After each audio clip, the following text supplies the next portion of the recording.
All right, how are we doing today? How are we doing today? Welcome in. Welcome in on this beautiful Tuesday. I love it. March Madness is here. We got everything going down. We got the first 4 games today and tomorrow. But we got some other news to get to first. We'll get there. We'll get there shortly. But first thing is first. The Miami Dolphins made a heck of a trade with the Denver Broncos. A heck of a trade. The Miami Dolphins have traded Jalen Waddle and a 4th-round pick this year to the Denver Broncos. To the Denver Broncos.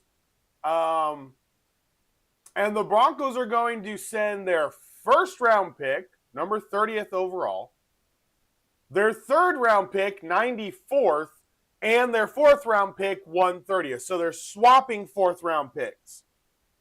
So the Broncos get Waddle and pick 111. And then the Dolphins are going to get Their first round pick, pick 30. Third round pick, pick 94. And then the fourth round pick, pick 130. I love this move for Denver. They'll be on the hook for $5 million this year. Look for them to rework the deal with the fact that Waddle is still young. Miami had already paid a lot of his 2026 guaranteed money out. So it made sense. Making the trade now makes a lot of sense. Courtland Sutton needed help in Denver. Bo Nix looks a little bit better as far as a fantasy quarterback right now. But for Miami, I think this is a great reset. I really do. For Miami, this is how you reset the cap. This is how you get those draft picks and get all the value you can.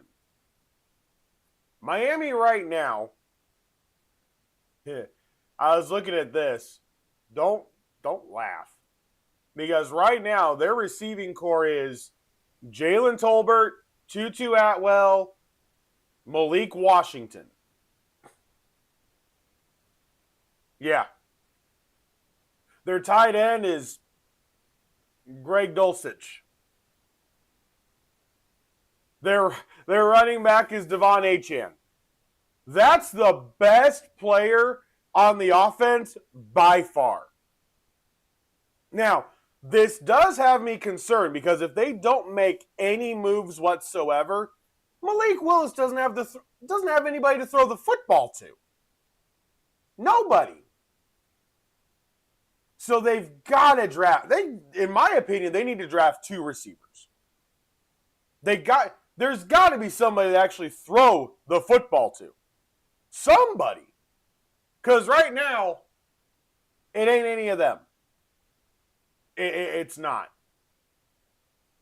So we'll see how all that plays out. They are going back to an old-fashioned 43 defense underneath Jeff Hafley, which I think is really good. That fits them a lot better. But offensively, this doesn't look good. It just doesn't. Offensively, none of those guys are beating you. Like, Malik Willis cannot be judged off of this year if that's his receiving core. I will say that.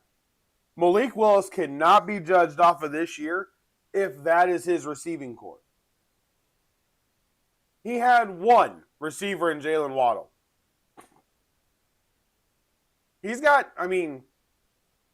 Malik Washington is a speed guy. He's small, struggles with actual route running.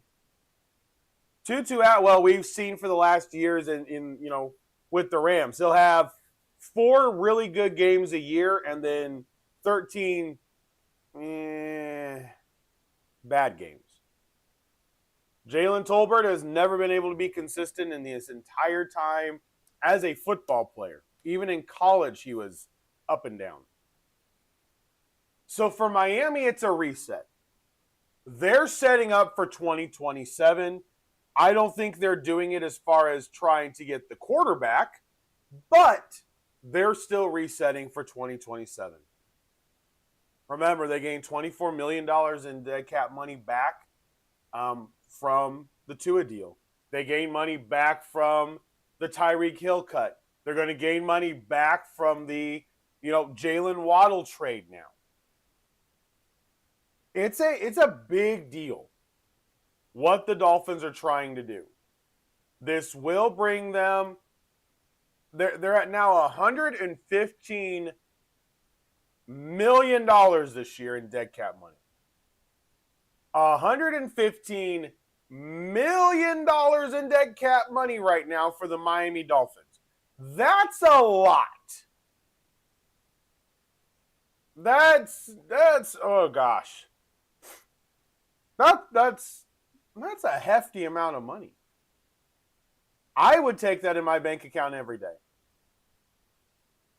If you told me that I have $115 million sitting in my bank account, but I can't touch it till next year, I wouldn't care, but I'm not trying to go win football games. This is going to be hard for the Dolphins team this year. They may end up with a top 3 pick next year, to be very honest. I think Jeff Hafley can be a good coach, but this offense screams last. Even with Achane. I think he's going to be used a ton, but he's got injury issues.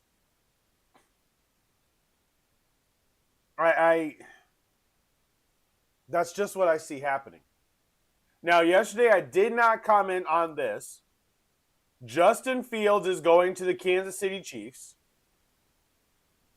The Jets are going to pay $7 million of Fields' $10 million for his 2026 guaranteed money. The Raiders are paying 16.2 of Geno Smith's deal, and the Jets are only paying $3.3 million. So right now, between a quarterback that's not on their team and a quarterback that is on their team, they're only paying $10.3 million. So, and the Chiefs didn't give up anything. They gave up a 2027 6th-round pick. And Justin Fields has a chance to start. Don't get this wrong. He could start. Patrick Mahomes had ACL and LCL surgery to repair both of those in his knee.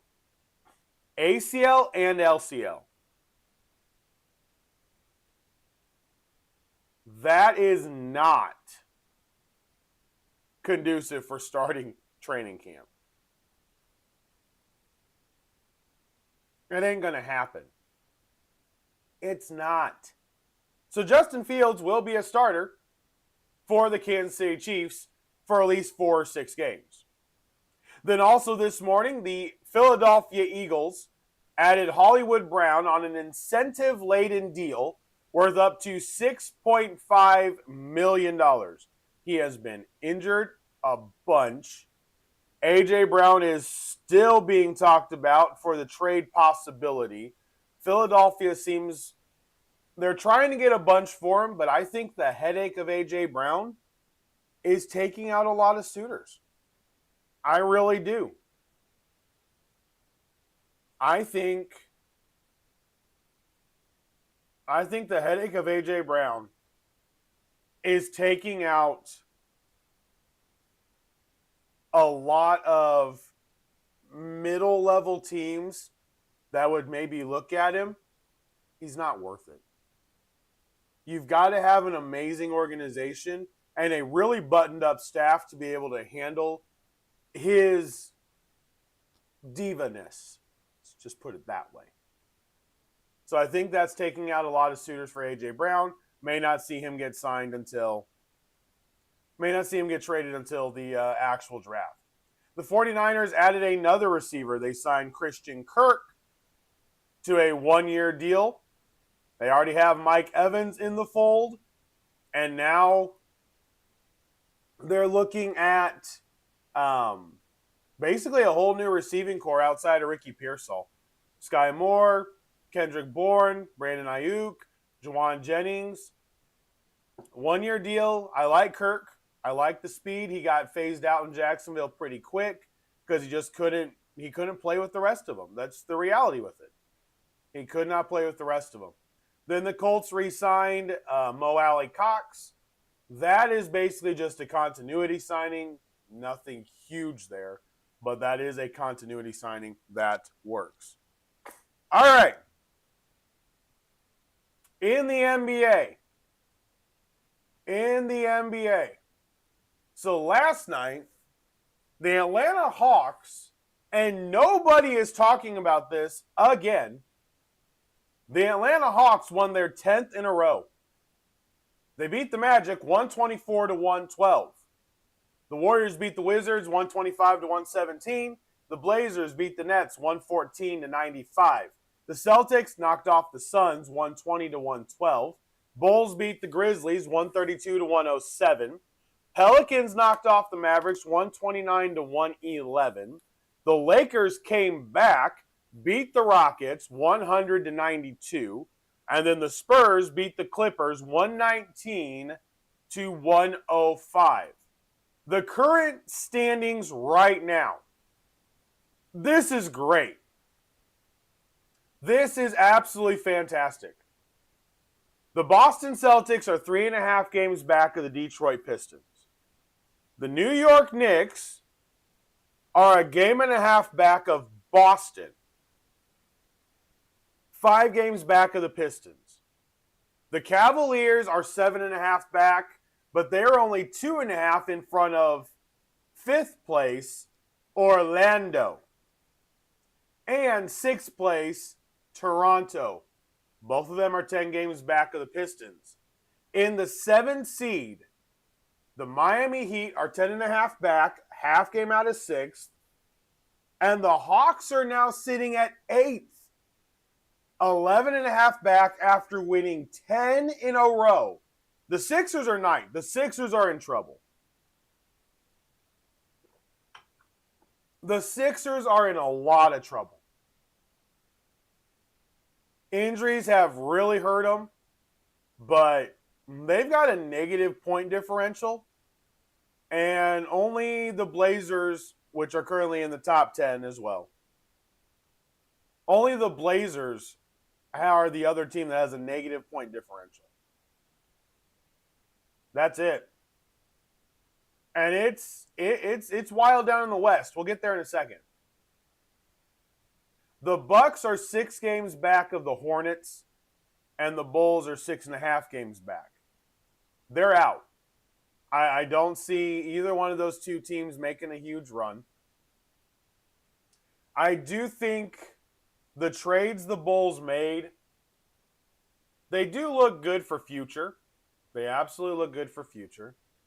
The Bucks are still going to be getting rid of Giannis. There's no doubt of this in my mind at this point. Kevin Porter Jr. will end up with control of that team next year, which is good. The Charlotte Hornets are currently 3 games back of the Sixers. They've climbed out of nowhere. They are 500. They are 500. Get this. Get this. Charlotte Hornets are 500 in 10th. The Blazers are 33 and 36 in 10th. The Clippers are 8th at 34 and 34. It's a lot more even than you realize. I know everybody always goes, well, the Western Conference is so much stronger than the Eastern Conference. The Western Conference top 2 is better than anybody. Thunder and Spurs are a very high level. The Celtics showed last week they can play with both of them. I got to see Detroit really be able to play with them. I think the trades the Pistons made give them the ability to fight, especially with getting the shooters that they needed. But the reality is, I still question a little bit whether or not it works in the playoffs. Whether the style works in the playoffs. So, you've got 1, 2, 3, 4, 5. 5 teams, positioned 5 through 9, separated by a game and a half right now in the Eastern Conference. Ain't nothing decided yet. Nothing. That is for sure. Nothing's decided right now. When you go to the Western Conference, the Spurs are 3 games back of the Thunder. They are just rolling. They're on a different level. 7 games back after winning 6 in a row. The Lakers have won 6 in a row. They are now 10 games back, sole possession of third place after the win last night. Sole possession. The Houston Rockets are a game and a half back. The Nuggets are a half game behind them, and the Timberwolves are a half game behind the Rockets as well, tied with the Nuggets. Lakers are 10 games back. 2 games back of the Lakers are the Timberwolves. Now, I said I don't think the Suns can get into the top 6.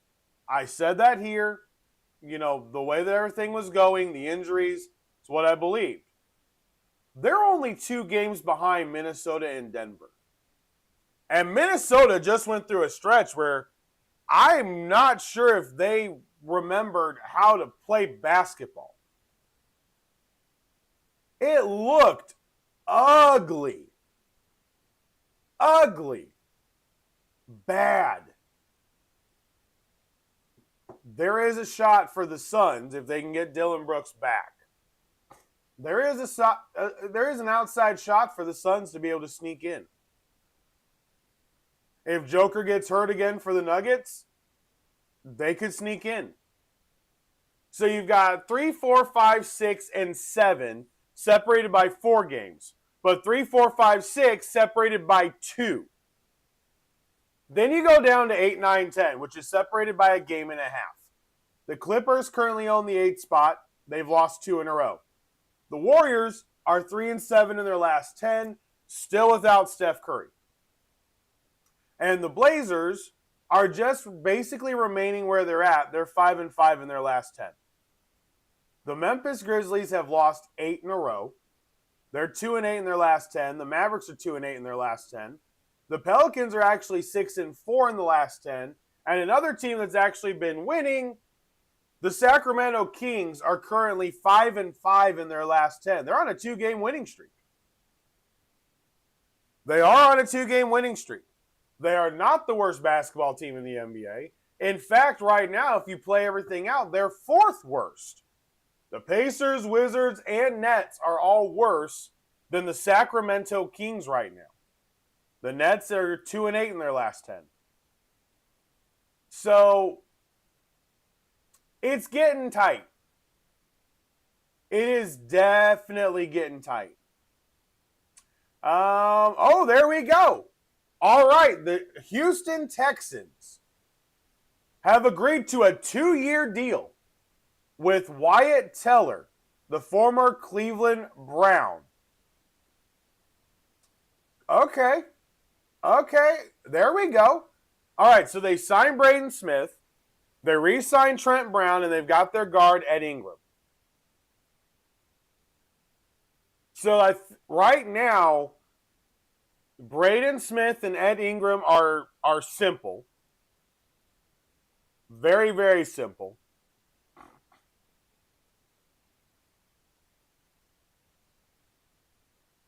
On the left side, I'm not sure.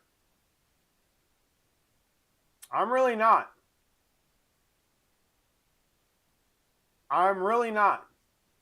But I like the signing. Wyatt Teller, the guard, they're going with experience. 31 years old. He lost a little bit last year. Teams were playing the Browns differently last year because of their quarterback issues. We'll see how he does, if he can bounce back. I do like the addition. A 2-year deal, I do like the addition there. That helps the offensive line gain a little bit of depth.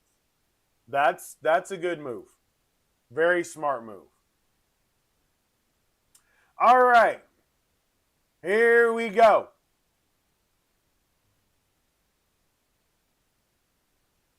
Okay. So, let's see. So, Thad Matta is going to retire. the Butler Bulldog head coach. I remember him most for his coaching at Xavier and Ohio State. He was a very good coach. That is a very good coach that is now retiring. I remember watching the sidelines in a lot of games over in Ohio State at Columbus. He had some passion about him. I appreciate how he coached. 20 years, more than 20 years of head coaching, and he's getting ready and he's retiring. Well, that's going to leave a hole in Butler.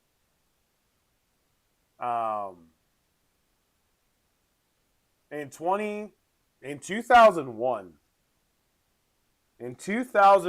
at Butler, he led the Butler Bulldogs to a school record 24 wins back in 2001. He laid the foundation for Brad Stevens. He finishes with a career 502 and 223 record with 13 NCAA tournament appearances.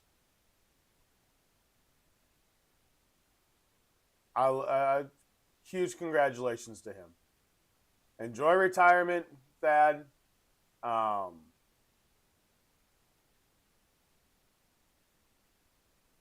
It was fun. It was fun watching you coach. A lot of my childhood, I remember you on the sidelines. So, best of luck to you, Mr.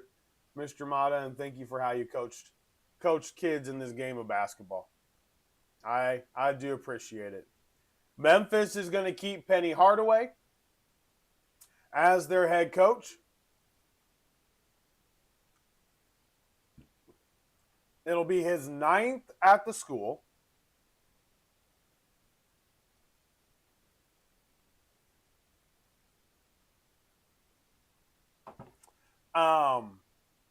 This year, they went 13-19. This year, Memphis went 13-19. But it was his first losing season. He has gone 175-87. So yeah, keep him around. Don't even no. Don't even entertain getting rid of him. There's no reason to. One bad year, one down year. Give me a break. All right, let's get to the bracket.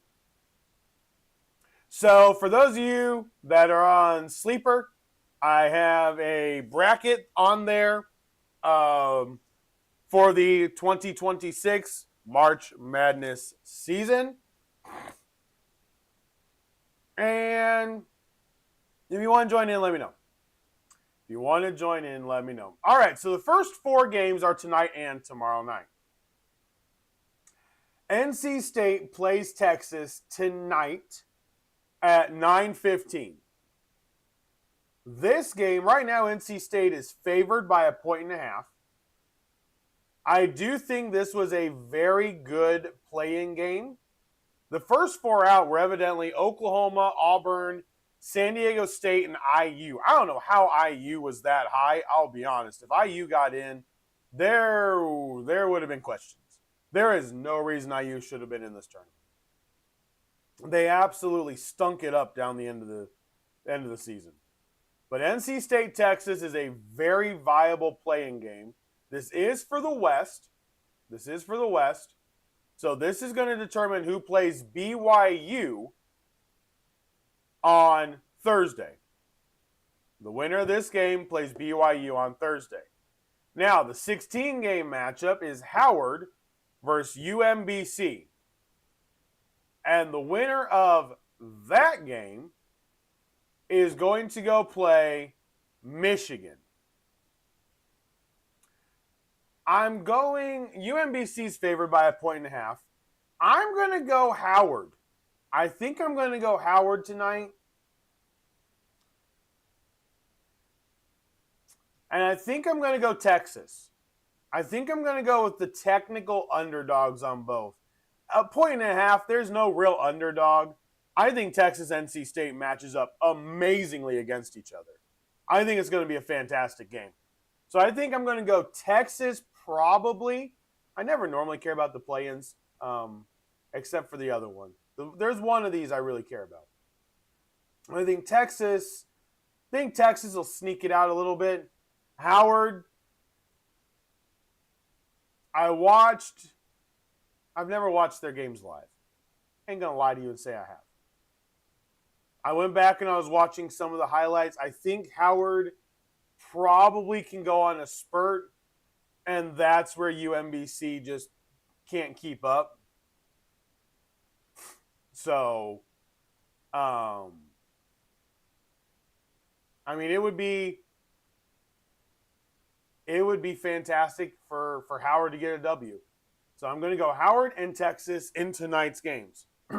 Now,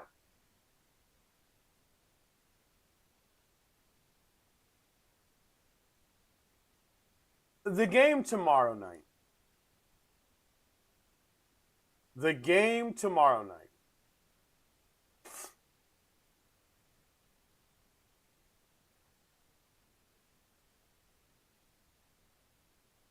SMU is playing Miami of Ohio. This is where the committee jacked it all up.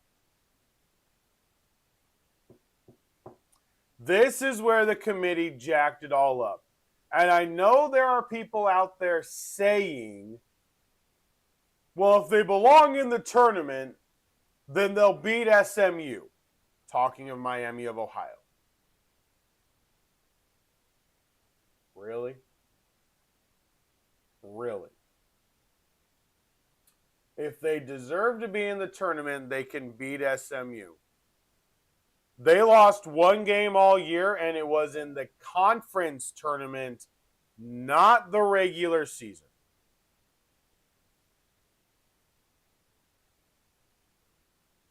And the other team that made it from the MAC, the Akron Zips, are number 12. Miami of Ohio lost one game all year, and you put them at 11. Show some gosh darn respect and stop being a freaking big name only. That is ridiculous. I don't care who you are. Going 30-1, regardless of conference, is huge. Miami of Ohio deserved a lot better. They were 31-1 through the entire year. They were undefeated through the regular season.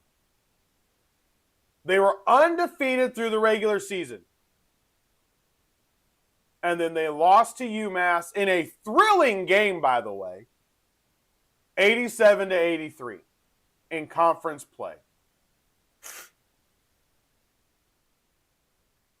This is ridiculous.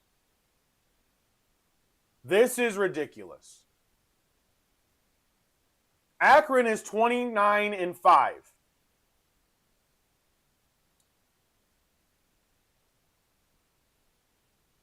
No. This one drives me nuts.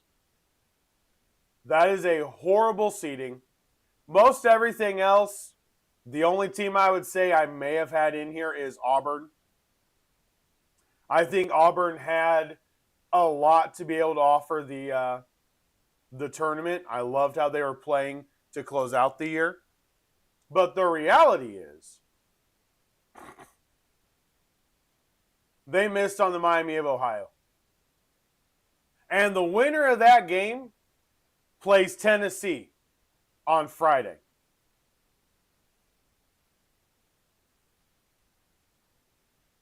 The winner of that game plays Tennessee on Friday.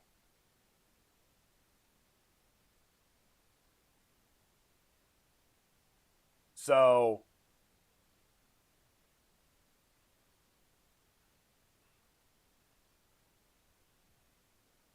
I don't like it.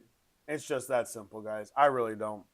They deserved a lot better. It's a slap in the face by ESPN again. It is. I mean, the big teams got all. I mean, the big teams get taken care of even in the bracket. It's just the reality. Just what it is. All right, let's go through the matchups as we work through this. Let's go ahead and go through the matchups and see where potential issues and upsets could be. All right, Duke is playing Siena. This is probably one of the first years that I don't think Duke is going to lose in the first round. However, don't sleep on Siena running Duke early. I do think this will be a second half game. Siena will be able to play with them a little bit, but Duke should pull out, I think. Ohio State and TCU, I don't know who I'm picking yet. Have absolutely no clue. That game is way too freaking close to call. St. John's and Northern Iowa, this game is sneaky in my opinion. St. John's is favored by 10.5. But Northern Iowa always shows up in tournaments. Always. And St. John's sometimes falls in tournaments. It kind of is what happens. So that's a sneaky game to watch out for, in my opinion. Kansas and California Baptist, that is, listen, if there's a team that's going to come out of nowhere, I know a lot of people in Indiana are hoping it's not Queens, their first tournament appearance, and they draw Purdue. So I know there's a lot of people hoping that that's not the case. But look out for California Baptist. Going up against Kansas, Kansas is only favored by 14.5. When you start looking at the numbers for the top 4 seeds, they're only favored by 14.5. I don't know if it's Kansas's tournament record or how they've performed in big spots. I don't know. But there's something to that. Louisville and South Florida, I have no clue who I'm picking. I think it's going to be a good game. Michigan State, North Dakota State, you know me, look out for the Bison. UCLA Bruins and UCF Knights. UConn plays Furman in the South bracket. Florida plays the winner of Lehigh, and Prairie View A&M. Prairie View. Clemson plays Iowa. That's going to be a good game. Vanderbilt plays McNeese State. Nebraska plays Troy. Watch out for Troy. Nebraska has been up and down somewhat in the second half of the season. North Carolina and VCU is going to be an outstanding matchup. Illinois versus Penn. St. Mary's versus Texas A&M. Houston versus Idaho. We don't know much about Idaho. Really, we don't know much at all. All we know is about the potatoes. We don't know much else. So I don't know if the Vandals have a chance to beat the Cougars or not, but we'll find out. All right, moving to the other side. In the West, Arizona plays Long Island, Villanova, and Utah State. 8-9 matchups are absolute thrillers this year. I think they're going to be amazing. Wisconsin plays the High Point Panthers. Watch for that game as well. The 5-12 games you always got to watch. Arkansas plays Hawaii. Watch for Hawaii. Arkansas can play down to their opponents a little bit. Watch for that. BYU plays the winner of NC State, Texas. Gonzaga plays Kennesaw State. You know the Zags. They're back in the tournament, rocking and rolling. Miami Hurricanes are playing the Missouri Tigers in the 7-10 matchup. That's an awesome matchup. Miami's favored by 1.5. That is a good matchup. Purdue plays Queens, which first year being in the NCAA. Michigan plays the winner of, they're in the Midwest, the Howard UMBC game. Georgia playing the St. Louis Billikens. That'll be fun. See if St. Louis can knock off an SEC team. Akron. Now get this. Miami of Ohio is 6.5-point underdogs to SMU. But Akron is only 8.5-point underdogs to Texas Tech. No, I'm not going to give it up. Sorry. All right. Anyway, Alabama plays Hofstra in the 4-13 matchup. The Tennessee will play the winner of Miami, Ohio, SMU. Virginia plays Wright State. Don't sleep on the Raiders. Do not sleep on the Raiders. Wright State could easily upset Virginia. Virginia's better, but Wright State could upset them. Kentucky plays Santa Clara, and then Iowa State plays Tennessee State. Like I said, my only issue at all is Miami of Ohio's positioning. It's that simple. It is that simple. All right, the World Baseball Classic is coming to an end as we are nearing the opening day games in Major League Baseball. There have been some injuries that have happened. We got spring training games going on today. One of the biggest ones, Seiya Suzuki, is undergoing an MRI on his knee that he injured on a hard slide playing for Japan in the World Baseball Classic. That is a big issue for the Cubs. They don't have a lot of depth. That is a very big issue. The Phillies outfielder, Johan Rojas, was just suspended 80 games for failing a drug test.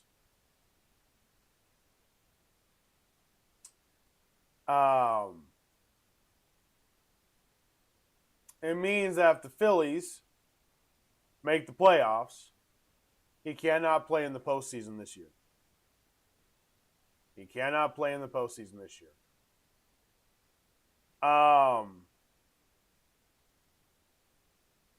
He's going to lose $400,000. He's going to lose $400,000 this year because of failed drug test. I don't get it. I just don't get it. But anyway, back to the World Baseball Classic. So, United States is playing Venezuela tonight. Big game. Very big game. It's actually been a very exciting World Baseball Classic. Little bit of controversy, which is always nice. Always nice to get a little bit of controversy in there. But, and we do have our Fantasy Baseball League drafting on Saturday. Still got spots open. So if you want to play Fantasy Baseball with us on Yahoo, join up, send me a message, join up, and let's have a fun baseball season. But I am looking forward to baseball starting. Last year I said opening day, one of my favorite days. Well, with all the different places that baseball's on now, ESPN has gotten a lot of things because they're basically bailing they're bailing sports out right now. And ESPN doesn't have money. And they've cut everywhere. They have cut everywhere. So, we'll see. But ESPN is now the home of MLB TV. Oh, well. I mean, ESPN now seems to be the home of a lot of things. So, they're just trying to get as much money as they can to stay relevant for as long as they can. It's really that simple. All right, let's go over some NHL information, and then we will probably get the heck out of here. All right, last night, the Detroit Red Wings beat the Calgary Flames 5-2. The Devils beat the Bruins 4-3 in overtime. The Kings beat the Rangers 4-1. And Utah beats Dallas 6-3. Today, we got a full slate of games today. So we will have plenty to go over tomorrow. Not starting next week. Next week I'm going to do a couple different things. But so everybody's on spring break the week of March 30th. I'm on vacation, so I will be out for that week. Starting April 6th, we're going to go to, for now, we're going to go to a 3-day-a-week podcast for probably April and May. We'll see how the summer plays out. Summertime gets extremely busy for me. Extremely busy for me. 4 kids, there's a lot going on.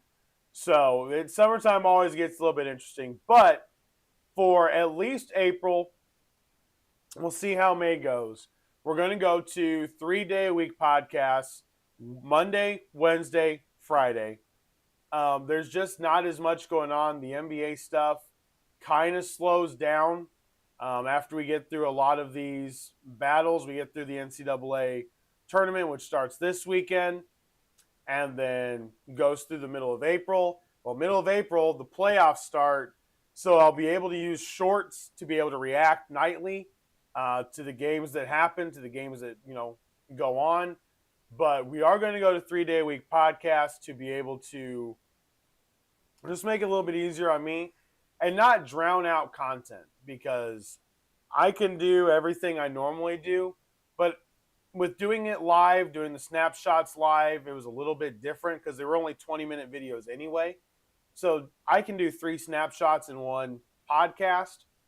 So after looking at everything, making sure that I don't drown out stories or start drumming up things that don't really matter, because it's one of my biggest pet peeves is making a story out of something that isn't a story. And so that's what we're going to do. So starting April 6th, we'll move to 3-day-a-week podcasts, Monday, Wednesday, and Friday. And then I'll be able to do shorts a little bit more easier, more often, and won't drown out the channel at all. So that is the plan. So we're full this week, full next week. Then I'm on vacation. And then coming back, it'll be 3-day-a-week podcast. So that is what it looks like. That is what it looks like here for the future. All right, guys. That is going to be it for today. Let's see if there's any other NFL news that pops up. Because, hey, every time I seem to click this thing, something else happens. No. Let me double check. Danny Pinter, the former Indianapolis Colts center, is signed by the Baltimore Ravens. Nope. Nothing there. Jack Gibbons signed a 2-year contract with the Cardinals. Andrew Billings signed a 1-year deal with the Cardinals.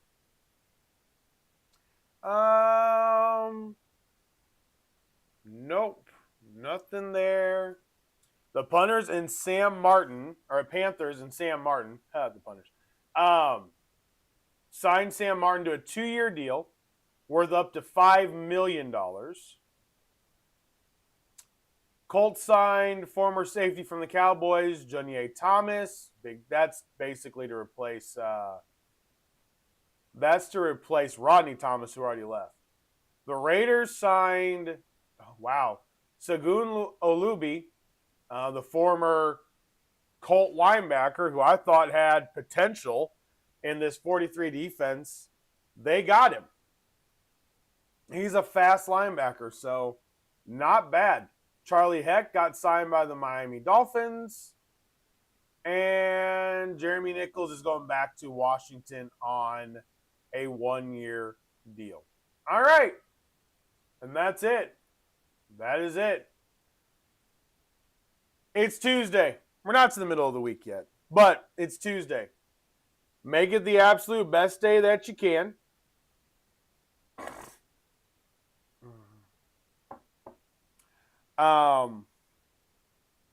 Make it the absolute best day that you can. I will see you guys tomorrow. As always, thank you so much for hanging out with me today. Deeply appreciate it. Make sure to like, subscribe, share the podcast with a friend. And it's still snowing. Last night was slick. Got onto one of the major interstates, and in the first 2 miles of that interstate, there were 4 accidents in the first 2 miles. It was slick, and it wasn't any fun. So be careful out there. Be careful out there. As always, thanks so much for hanging out. Make it the best day you can, and I will see you guys tomorrow. For Sports Talk with Hawk, I am Hawk, and I'm out. See ya.